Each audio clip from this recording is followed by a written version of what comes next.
साथी आज्ञा अरे आज कौन है जी? आज हे कलरा आलू चिप्स हाँ डाली आउ एटा कोन सोयाबीन आलू तरकारी ओहो भात एतिकी हेची आज आज आज आ किसी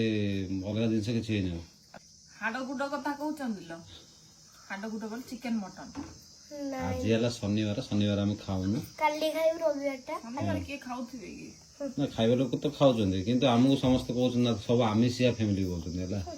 ଆମେ एक्चुअली को बार ଖାଉଛନ୍ତି ଆମେ ଖାଉଛୁ ରବିବାର ତ କହିଦେ रविवार आ तापर बुधवार शुक्रवार तीन बार ଆମେ ଖାଉଛୁ ଆଉ ସେ ଭିडिଓ ଯାକ ବନେଇକି ରଖି ଦଉଛୁ ଆମେ ପୋଷ୍ଟ କରୁଛୁ ହେଲେ ଲୋକ ଭାବୁଛନ୍ତି ଯେ ସବୁଦିନ ଆମେ सब खाइबा माने सबदिन खाइबाटा बनाइबन रे लोकमंकर नजर पड़जे एते खाउछन जाउछि क्वाड बोली कहबे ସେଟା ସତ କଥା ହଉ ଚାଲ ଆରମ୍ଭ କରିବା हैं हम आज देखो तो आलू चिप्स भजाटा बहुत बढ़िया है आलू कलरा देखो मो पिला खाऊ कलरा निजे निजे खाई दूची